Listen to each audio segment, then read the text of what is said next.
Welcome to the Ernie Chambers Show.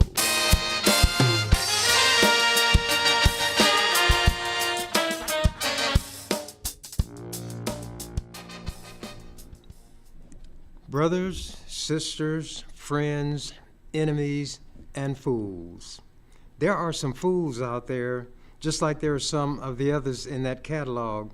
What I'm going to do is go back in history, not far, but just to show that a leopard does not change its spots, that the Jewish state does not change its viciousness, and that history can seem to be cyclical, like a cycle, repeat itself.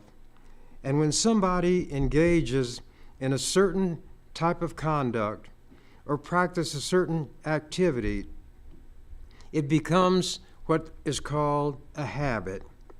And Israel has had a habit of attacking its neighbors, not because Israel, the Jewish state, is that powerful, but because they have a big brother who is really a flunky, the United States, which has more kill power than any country on the face of the earth, with the possible exception of Russia, and soon North Korea in certain areas may equal them.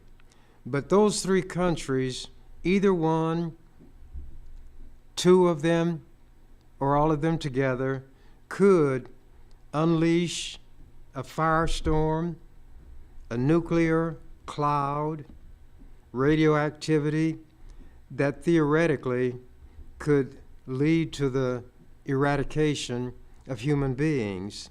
But that is not exactly what I intend to talk about.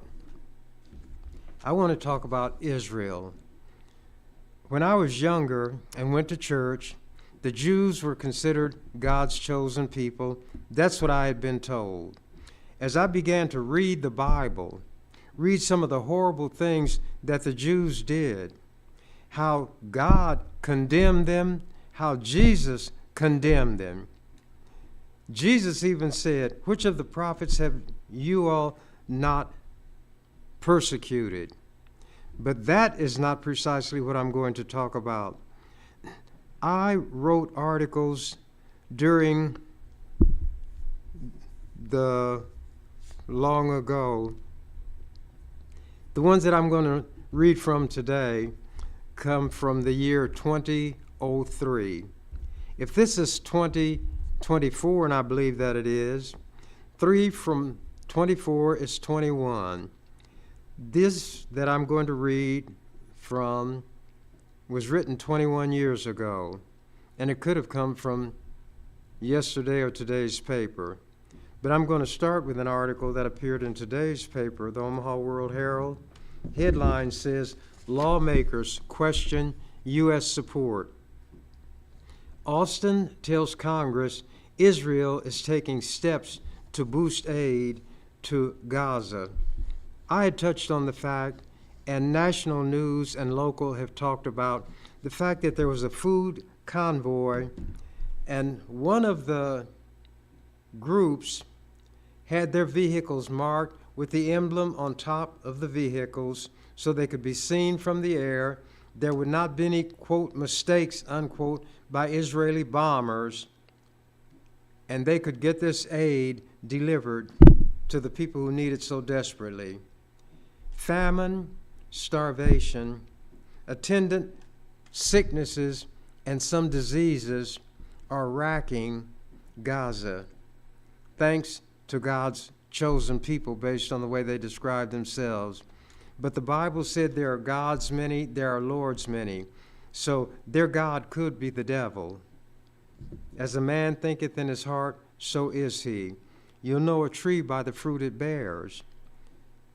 I'm going to get to this article, and it was accompanied by a photograph, and you probably can't make it out, but just let you see that there was a picture accompanying this, and the caption says, "Secretary of Defense Lloyd Austin and Chairman of the Joint Chiefs of Staff, General Charles Brown Jr., testified Tuesday, which would have been yesterday, before the Senate Armed Services Committee on Capitol Hill in Washington.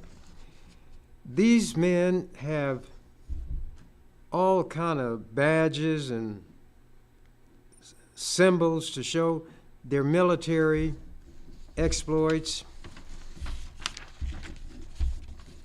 but there were some questions. Austin tells Congress Israel is taking steps to boost aid to Gaza. This is from an Associated Press release which the World Herald printed. Washington. Defense Secretary Lloyd Austin told the Congress Tuesday that pressure on Israel to improve the flow of humanitarian aid into Gaza appears to be working, but he said more must be done, and it remains to be seen if the improvement will continue. Quote, "It clearly had an effect. We have seen changes in behavior, and we have seen more humanitarian assistance being pushed into Gaza," unquote, Austin said in a Senate Armed Services Committee hearing. Quote, "Hopefully that trend will continue," unquote. All America has to do is tell Israel what to do, and it will be done. But when you slide away from what you ought to do, the one that you're dealing with will see you as a slip and a slider and will take as much leeway as you give. Continuing, protesters interrupted the session several times by shouting at Austin to stop sending weapons to Israel. Quote, "Stop the genocide," unquote, they said, as they lifted their hands, stained in red, in the air. A number of senators also decried the civilian casualties, saying the administration needs to do more to press Israel to protect the Gaza Strip's population of 2.3 million people. Many are not just hungry. They're facing starvation, and famine is waiting in the wings. Austin said he spoke with his Israeli counterpart, Defense Minister Yoav Gallant, on Monday, and that he repeated U.S. insistence that Israel must move civilians out of combat zones in Gaza and properly care for them. There shouldn't be any combat zones in Gaza. When you have over 3 million people in that small amount of land, there is no way that you can drop 2,000-pound bombs, use artillery, tank fire without killing civilians, because civilians are everywhere. It would be like this represents Gaza, and the people from this area where the attack started continued to move in this direction until they're all clustered down here.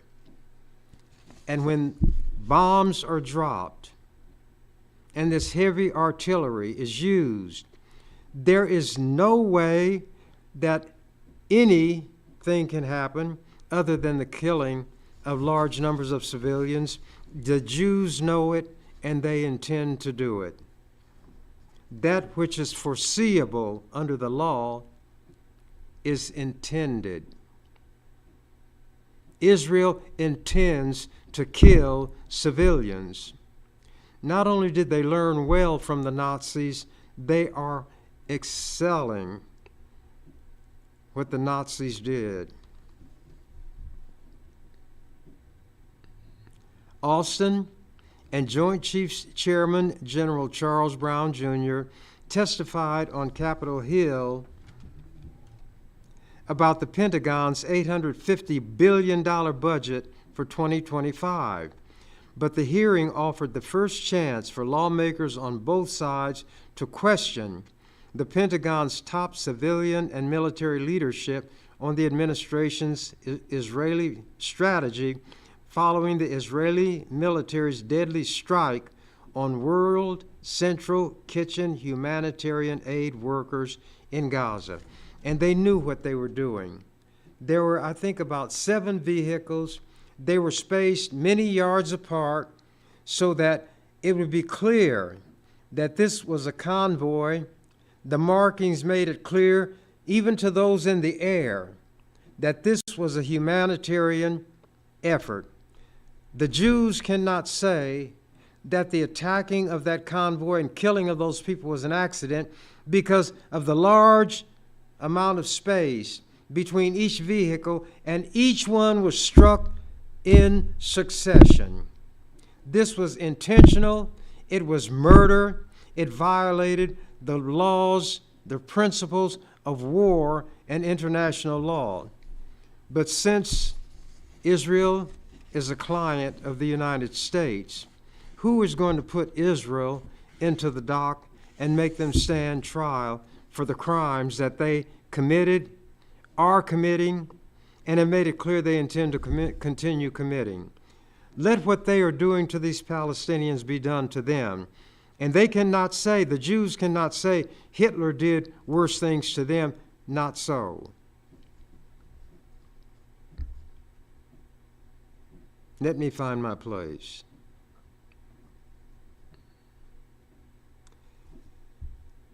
But the hearing offered the first chance for lawmakers on both sides to question the Pentagon's top civilian and military leadership on the administration's Israel strategy following the Israeli military's deadly strike on World Central Kitchen humanitarian aid workers in Gaza.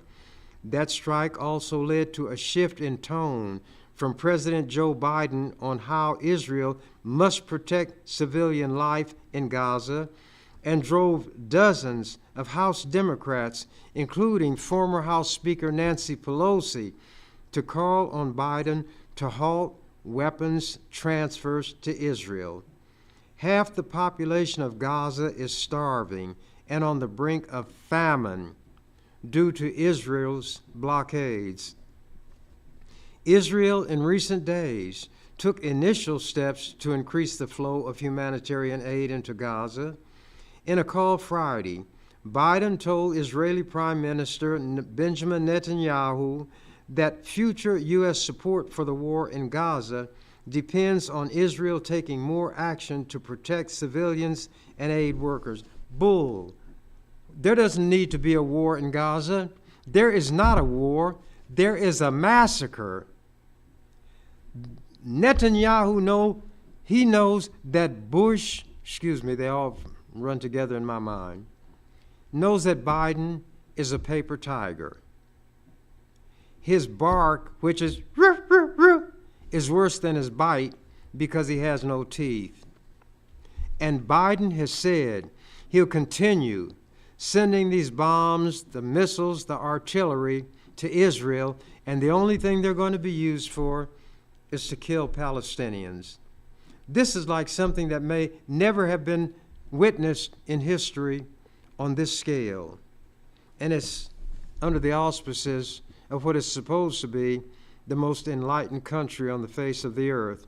And if America fits that description, or that description fits America, the earth and its people are in awfully bad shape. At the hearing, Austin also said the military is moving ahead with plans to build a pier off the Gaza coast to increase the delivery of humanitarian aid. Here is the big United States, and they've got to get Israel's permission to do anything. And now Israel is about to pull the trigger, perhaps on the beginning of a world war, by attacking a consulate where they knew Iranian diplomats would be, and there were some deaths. So Israel is provoking something because they know that they pop their finger and the boot-licking United States will come running. This is from an article that I put in the Omaha Star 21 years ago. March 27th, 2003. US/UK/Israel axis, international outlawry. UK stands for United Kingdom, Britain, England, Scotland, Ireland, and all the other little things that are part of it. Under Bush unilateralism, the world is less safe, personal security is less, confidence in the future is less. Outlawry is defiance of the law. In this case, the US/UK/Israel axis is in defiance of the UN Charter and international law. By spitting in the face of the international community pursuant to its national security strategy, unilateralism, the United States isolates and brands itself a rogue nation. For example, Defense Secretary Donald Rumsfeld personifies U.S. arrogance and nose-thumbing by insulting France and Germany dismissively as old Europe, for refusing to mindlessly obey U.S. dictates, to behave as stupidly as George Bush and the claque of racist white men and Zionist Jews surrounding him. NATO and the UN have been contemptuously dismissed as irrelevant for the same reason. When the UN goes along with U.S. wishes, it is the world's greatest organization whose integrity commands respect. However, when the UN Security Council, mindful of the UN Charter, international law, and the interests of their respective nations, disagrees with the U.S. American officials, angrily then holler, the UN is irrelevant. The casualties so far of U.S. unilateralism are Iraq, the UN, United States, Europe relations, Arab regimes cooperating with the Axis. An expected outgrowth is the destabilization of the world and the unleashing of intensified terrorist activity around the globe. The rage, indignation, and contempt spawned by the murderous, cowardly, criminal aggression of the US-UK-Israeli axis against the people of bleeding Iraq, whom Bushites hypocritically intone have suffered enough under Saddam Hussein. They are so intense, I scarcely trust myself to write rationally about it. Listening to the ongoing U.S. propaganda line echoed by the subservient U.S. media relative to the purported justification of the illegal aggression serves only to make matters worse. Clearly, the U.S. is a rogue, killer nation, thumbing its nose at international law and the world community. Notwithstanding Bush's preposterous claim that the invasion, and this is about Iraq, that night they attacked Iraq with the bombers.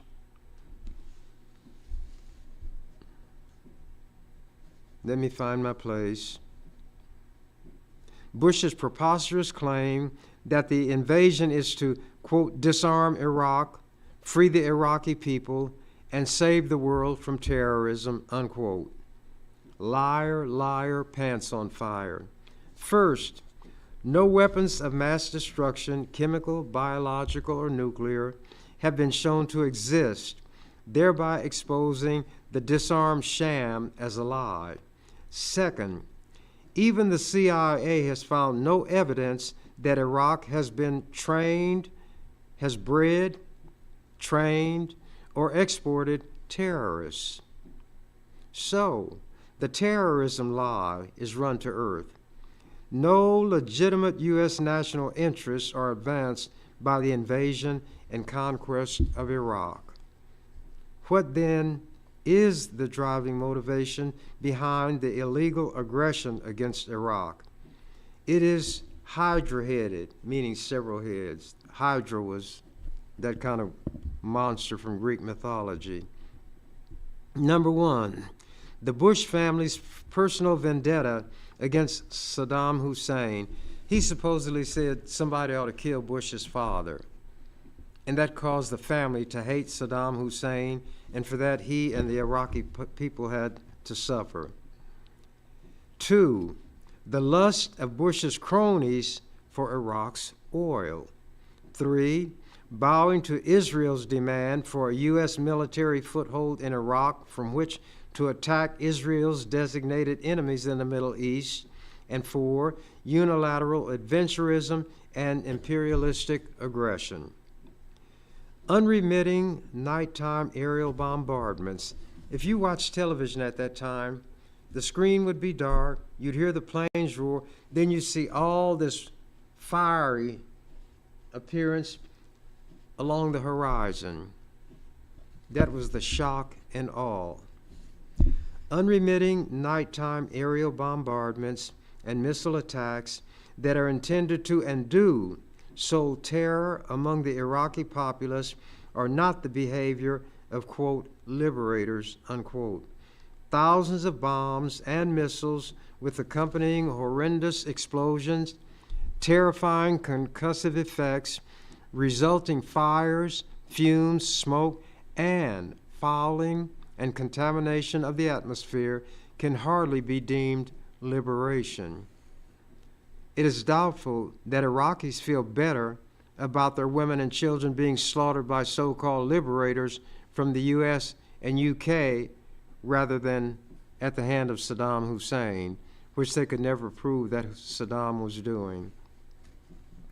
The terror, destruction, and nerve-shattering noise and chaos being wreaked by the axis of outlawry are unmatched by anything previously inflicted on Iraq and its people. And when one nation preemptively unleashes unprecedented military might against another that is far weaker and poses no imminent threat, it is not war, but vicious bullying. It is the slaughtering of innocents. How many women, children, infants, elderly, and infirm will be murdered by Axis forces in the air, on the sea, and on the ground? Killing civilian non-combatants is murder. Killing Iraqi civilians is intentional. Both moral and civil law declare that what is foreseeable is intended. Killing civilians is foreseeable. Who doubts that the bullying U.S. behemoth will ultimately crush militarily tiny and weak Iraq? Still, questions remain. Number 1, what will be the reaction of ground forces when, despite shows of overwhelming kill power, significant resistance is encountered as the invaders near Baghdad? And may the spirit of jihad draw outside support to Iraq's aid? 2, having been convinced of their invulnerability and invincibility by Axis propaganda, what will be the reaction of the young troops, and how will they behave when they come face to face with the reality that they and their comrades, not only Iraqis, will be harvested by the Grim Reaper? Will the, quote, psychological warfare, unquote, of the Axis trumpeting guaranteed death to Iraqis and guaranteed victory to Axis forces backfire when death cuts a swath through the invaders' ranks, as it surely shall? 4, what will be the ramifications and complications of the movement of Turkish troops into Kurdish North Iraq in disregard of wishes and warnings of the U.S. and in the face of Kurdish vows to fire on such troops? The slam-dunk invasion of Iraq may not be quite as neatly packaged and ready for delivery as the American public has been led to believe by official U.S. and media propaganda. Americans may shed as many tears over the death of their loved ones in this illegal bush war of aggression as tears shed by weeping Iraqis over the death of their loved ones. In the meantime, Bush and his advisors enjoy the safe, snug comfort of their safe houses and the dinners and other social diversions available to the elites who cheerfully send other people's children to their death in an unworthy cause. Shocking as it may seem, Iraqi David may have a special stone to slay U.S. Goliath. This gloomy discussion calls to mind a song titled, "There's Got to Be a Morning After," and a reminder, the rest of the world cannot be disregarded in the aftermath of the Axis outlawry in Iraq, as has been the case where the only question devolved on the irresponsible and criminal wielding of overwhelming kill power by the Axis powers, killing untold numbers of civilians, elderly, men, women, children, infants. Long ago, an English gentleman named Oliver Cromwell made a plea to the Scots before the Battle of Dunbar. Quote, "I beseech you, in the bowels of Christ, think it possible that you may be mistaken because the Scots were going to fight England?" The scoffing Scots paid no heed and were crushed in the ensuing Battle of Dunbar, September 3rd, 1650. If only somebody could prevail on Bush to apply Cromwell's cautionary plea to himself as he blunders and plunges into the thicket of arrogant, irresponsible military unilateralism. The reason I'm going back is to show that what's happening today is just a part of the thread that reaches back some distance. Not quite so long ago, Otto von Bismarck became the first chancellor of the modern German Empire. I like history. Malcolm X said history is the subject best suited to reward our study. He was the modern German Empire, 1871 to 1890. He has been memorialized with an adjective, Bismarckian, and that does not refer to the jelly donuts that we call Bismarcks. Bismarckian, which signifies aggressiveness in politics and diplomacy, is what Bismarckian meant. He won 3 wars and unified Germany, but his legacy, pursued by his successors, that Germany should be unmindful of the interests of every nation except Germany, led to 2 colossal defeats. Thus, the Bismarckian aggressiveness that united Germany and engendered an aggressive national spirit united the world against his successors and resulted in devastating defeats. People need to think about the consequences of their actions. Will the Bushites take heed? Today, weak Iraq. Tomorrow, who's next? With a little bit of luck, Bushian unilateralism may succeed spectacularly for a time, but when it falls in the long run, the failure will be catastrophic and terrible. Even now, bitter, sometimes violent protests around the world and in the U.S. against the Bush family's war and unilateralism are harbingers of more ominous things to come.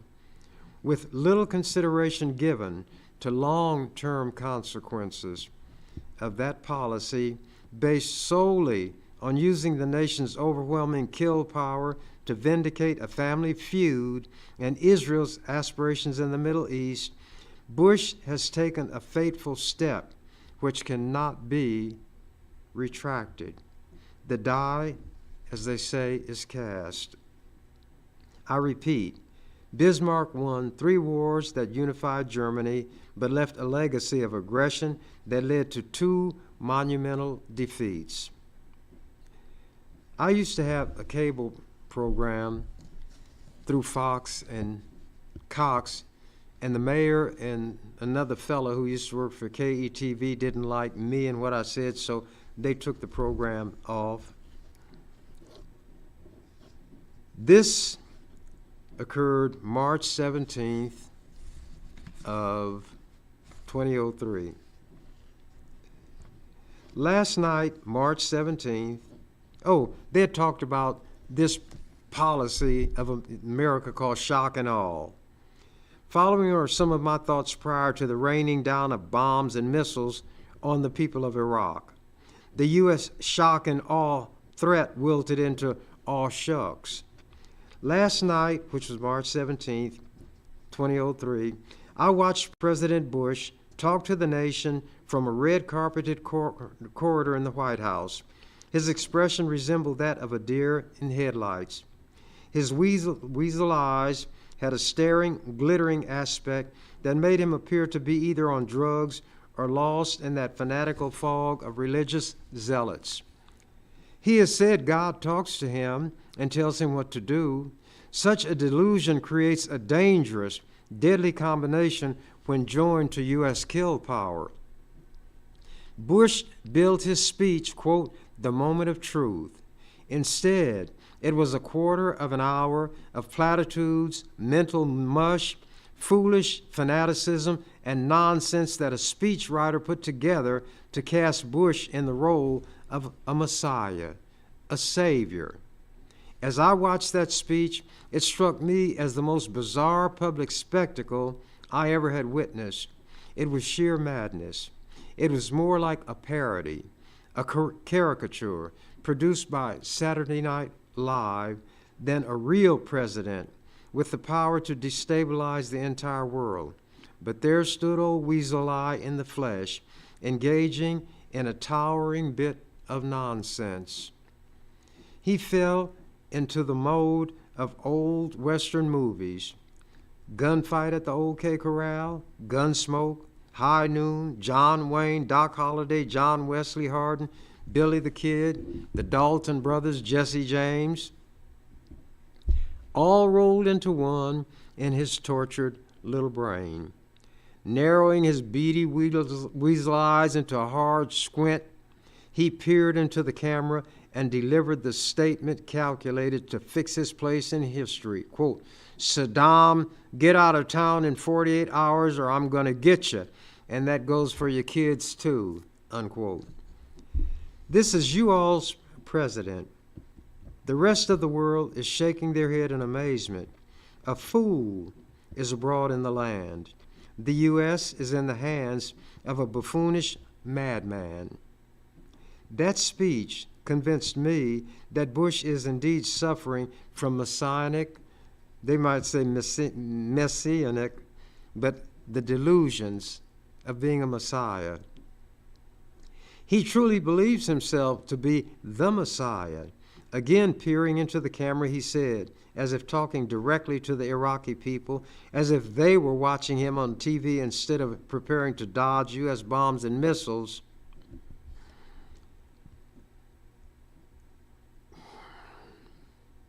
your suffering is at an end. Your deliverance is at hand, unquote. So Jesus-like, in the part of his vacant mind that may be operational, he probably saw himself wrapped in a robe like Jesus, wore sporting sandals, and saving the world while bringing death, carnage, and destruction. Messiah Bush will intone, quote, America is here to save you from a tyrant. Be of good cheer. Am I supposed to say I approve of everything America does because I live on the same continent on which they live? Just because they're called Americans, am I supposed to approve of and support everything they do? That is insane. America is the nation of sheep. Whatever Bush decides in his disordered mind to do, America will fall in line behind him and go along. Well, I am not a sheep. American troops slaughtering innocents in Iraq commit murder, a crime against humanity. Why are they doing it? Why are they using deadlier super weapons in numbers dreamed of never before? Paraphrasing Defense Secretary Rumsfeld, even though it involves killing civilians, because they are following orders. Yet Bush said in his speech about Iraq soldiers who might employ certain types of lethal weapons against American troops, quote, "We will not accept the excuse that you were following orders," unquote. Quote, "Following orders is justification for whatever depredations American invaders commit against Iraqi civilians, but not for Iraqi soldiers defending against U.S. troops murdering civilians. Move over Nazis." Iraq, victim, U.S. aggressor.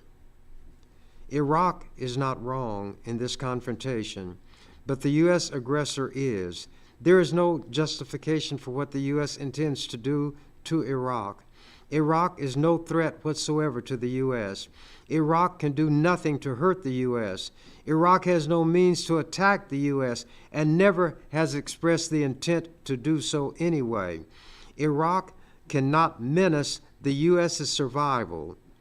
Under principles of what is called a just war, no basis exists for the U.S. to attack Iraq.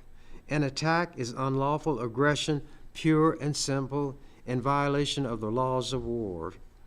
The only reason Bush and his ilk will not be tried as war criminals is because of U.S. kill power. The victor always is the prosecutor and the judge. The vanquished, the ones who lose, always are the ones in the dock standing trial, and ultimately many of them executed by hanging. At some point, the cup of America's wicked oppression will be filled to the brim. When forced to drain it, America will sing a different tune. After September 11th, 2001, the U.S. declared war on terrorism, as they called it, and the whole world was expected to join. Nations throughout the world identified with the U.S., expressed sorrow, and extended condolences. It was an era of good feeling toward the U.S. America was in a position to manifest some statesmanship, some maturity as a nation, and could have unified the world by showing respect and consideration for other nations, and could thereby have provided leadership. America could have enjoyed its most shining hours. But no, prideful, short-sighted, arrogance, and inconsiderateness asserted themselves. The good feeling extended toward America was squandered. It evaporated. Sweetness turned to vinegar.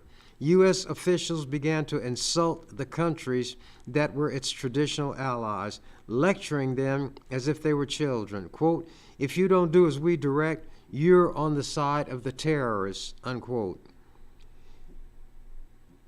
"If you are not for us, you're against us. If you don't vote for a resolution authorizing force against Iraq, you're voting in favor of Saddam Hussein and his evil." Old Europe scoffed at the adolescent attempt at child psychology. Their stance against America's foolhardiness was not a vote for Saddam.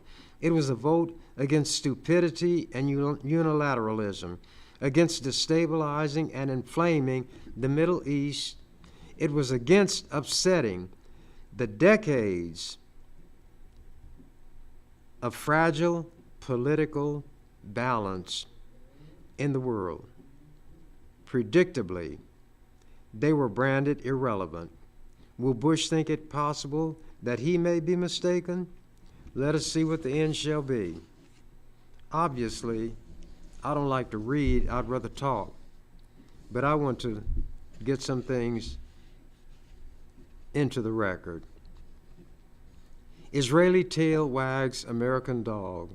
This was written and published in Omaha Star, July 27, 2006. The destructive, murderous, criminal assault by Israeli military forces against the innocent people of Lebanon, women, children, elderly, and infirm, is wholeheartedly backed and sponsored by the U.S., whose own hands are stained with Iraqi blood.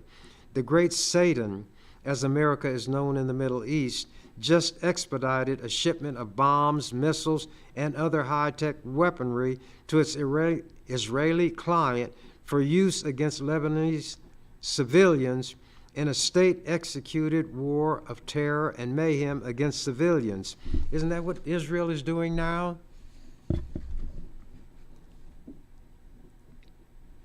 War crimes are perpetrated daily by Israelis against virtually unarmed people. The rabid Israeli tail, obviously, is wagging the complicit U.S. dog. And Iran has been handed a blood-drenched demonstration of why it had better develop the means, including nuclear, to defend and protect its people against Israel and its U.S. adventurism.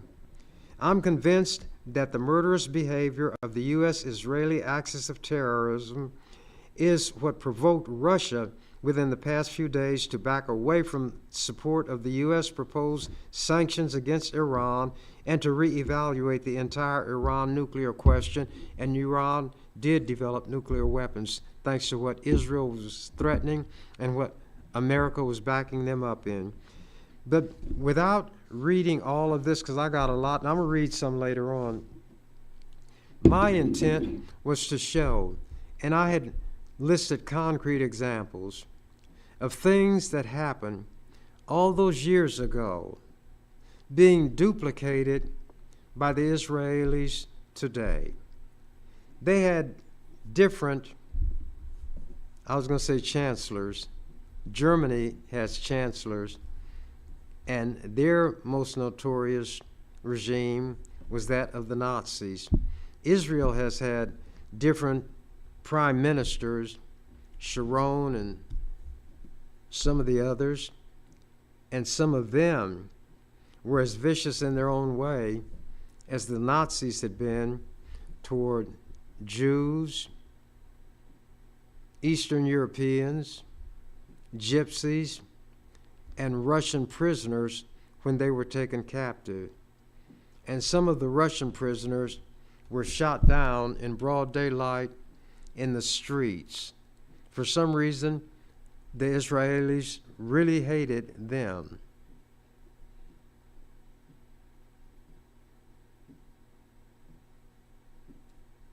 You thought I made a mistake, didn't you?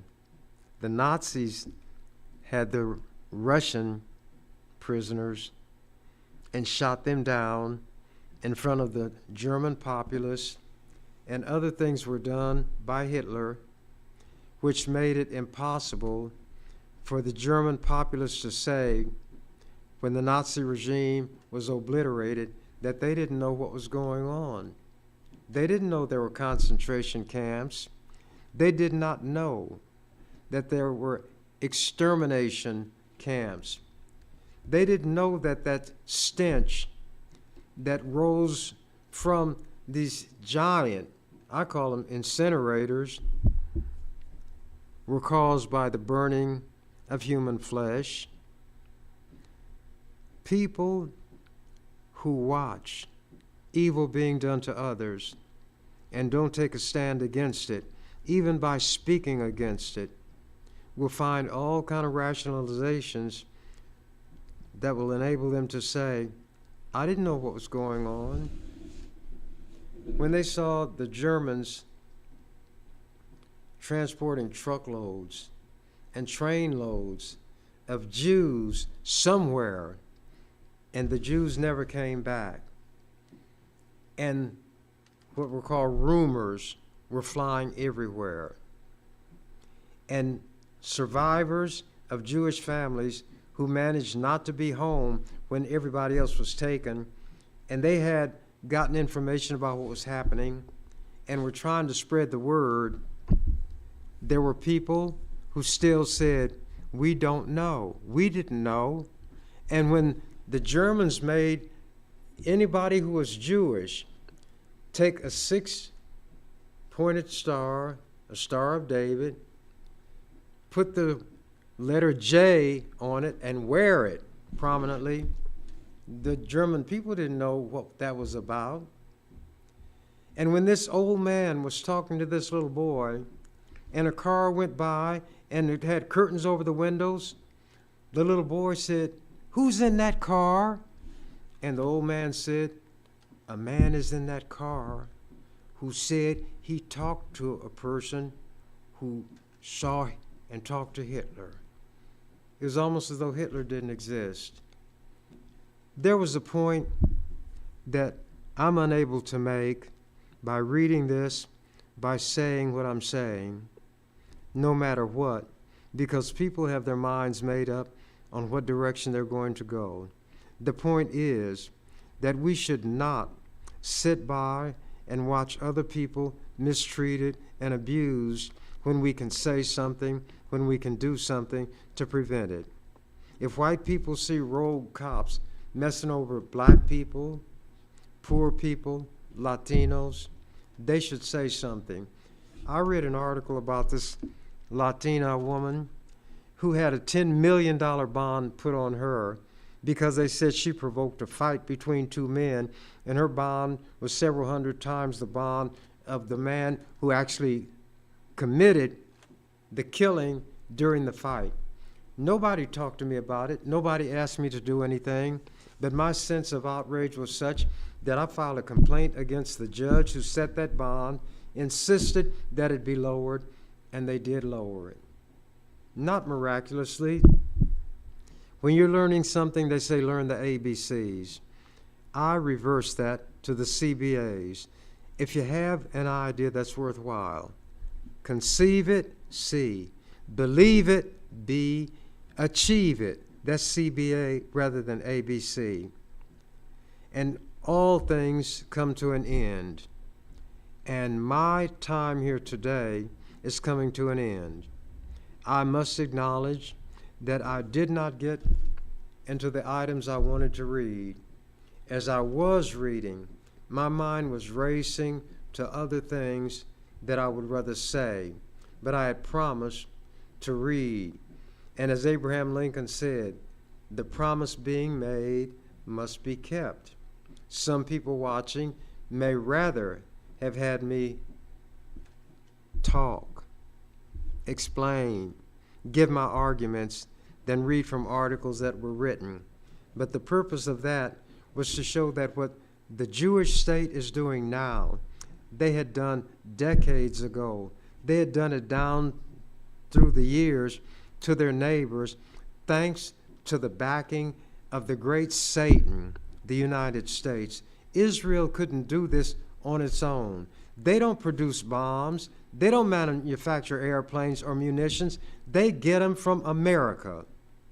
And everybody sees Joe Biden as a pussyfooting, mealy-mouthed, scaredy cat. He says Israel better not kill these civilians, yet they're going to continue shipping billions of dollars in military aid to Israel. As I mentioned earlier, 2,000-pound bombs dropped in civilian areas. And Joe Biden is a president that people ought to have confidence in.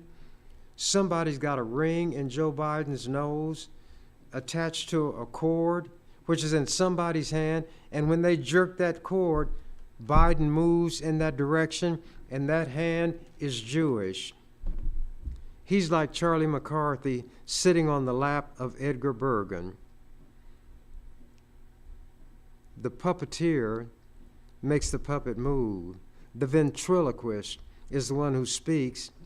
The puppet, the dummy, the mouth moves, but the words are those of the ventriloquist. Israel is the ventriloquist. They allow Biden to say whatever he wants to say. But then when Biden tells Netanyahu, you better not do this, Netanyahu shakes her finger and says, you better remember who you're talking to. So you tone that down. But whatever you do, don't make the threat to withhold aid of a military nature. There are people on both sides of the aisle, as they say in Congress, Democrats, Republicans, in the House and in the Senate, who don't want aid of a military nature to go to Israel. But Biden, being the pussyfooter that he is going to send that aid. If there were elections in Israel right now, I believe Netanyahu would lose. So he doesn't want elections. He is under criminal charges right now in Israel for influence peddling and other misuses of office.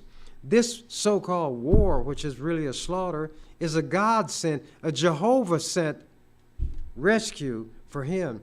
He wants to keep the killing going to divert attention from what he has done. If elections occurred, I say again, he would lose. Israelis are conducting demonstrations. Tens of thousands of people, it looks like, are in the streets. There are Israeli hostages that are claimed to be in the hands of Hamas. The relatives of those people are crying out saying, we want our relatives. Others, we want our friends. Others, we want our countrymen to be released.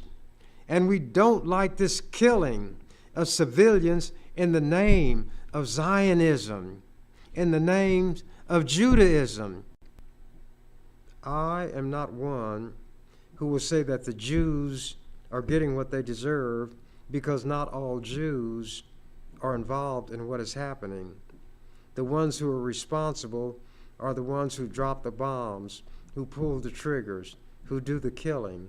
But because human beings tend to generalize and lump together, you'll hear that expression, the Jews, as though it's one entity. And I say again, if you have a Jewish friend, keep that person as your friend as long as he or she has done nothing to break the friendship. But don't fault that person for what's happening at the hands of the Israeli government. That person may be more opposed to it than some people in this country because they know it is a reflection on them and everything they believe in. And they wish that such a thing were not so. I don't know how much time I may have, but I'm going to presume that I've said enough, and a wise man knows when the time has come to maintain silence. So with that, I'll say au revoir. You've been watching The Ernie Chambers Show. If you'd like to leave suggestions, email us at ewcfacts@gmail.com. That's ewcfacts@gmail.com. This is an EWC Communications production.